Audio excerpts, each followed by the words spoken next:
Xabaringiz bor, tegishli qonunchilik talablariga ko'ra ko'chmas mulk bo'yicha kadastr muhandisi instituti uy-joy fondiga oid ko'chmas mulk obyektlariga nisbatan respublikaning barcha hududlarida joriy etilgan. Ish faoliyatini boshlagan xususiy kadastr muhandislari faoliyatini qo'llab-quvvatlash va muvofiqlashtirish bo'yicha kadastr agentligi tomonidan Davlat kadastrlar palatasi hamda kompyuterlashtirish geoaxborot texnologiyalarini joriy etish va rivojlantirish markazi davlat muassasasi bilan hamkorlikda Davrestr Pro 2 dasturi bilan ko'chmas mulk obyektlariga bo'lgan huquqlarni davlat reyestri hamda ko'chmas mulk obyektlari haqidagi ma'lumotlar yuritiladigan yagona axborot tizimi etib belgilangan UZCAD dasturlarini integratsiya qilish jarayonlari bosqichma-bosqich amalga oshirilmoqda. Kuni kecha Davlat kadastrlar palatasida tegishli shahodatnomaga ega bo'lgan xususiy kadastr muhandislari uchun soha mas'ullari boshchiligida onlayn uchrashuv doirasida taqdimot tashkil etildi. Taqdimot jarayonida xususiy kadastr muhandislariga tizim orqali kadastr pasportini olish uchun ariza berish, ariza bilan birga topshiriladigan hujjatlar va fayllarni yuklash jarayonidagi ketma-ketliklar batafsil tushuntirildi.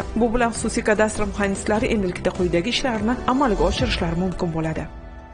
Malaka shahodatnomasiga ega bo'lgan kadastr muhandislari geodeziya kartografiya tashkilotlari bilan shartnoma tuzgan holda o'z mehnat faoliyatlarini olib borishlari mumkin.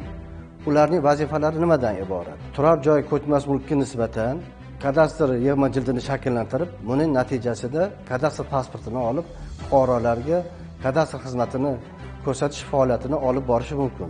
Davrestr Pro tizimi orqali ma'lumotlarni jo'natib, UZCAD dasturiga hisobga qo'yish amaliyoti taqdimoti bo'lib o'tdi.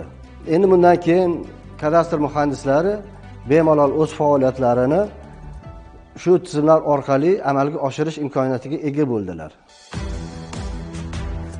Shuningdek, qayd etish muhimki, ushbu yo'nalishda faoliyat ko'rsatayotgan xususiy sektor vakillariga imkoniyatlar qatorida bir qancha majburiyatlar ham yuklatilgan.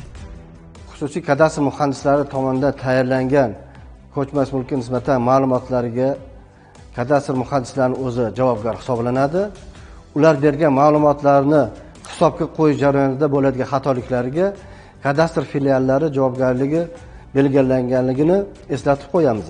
Buning natijasida agarda xususiy kadastr muhandislari noqonuniy xatti-harakatlar qilgan taqdirda ularning tizimda faoliyat olib borish jarayonlari bloklanishi, to'xtatib qo'yilishi, xatolik aniqlanganda kadastr agentligiga ularning shahodatnomasini bekor qilish takliflarini kiritish huquqiga egaligini eslatib qo'yamiz.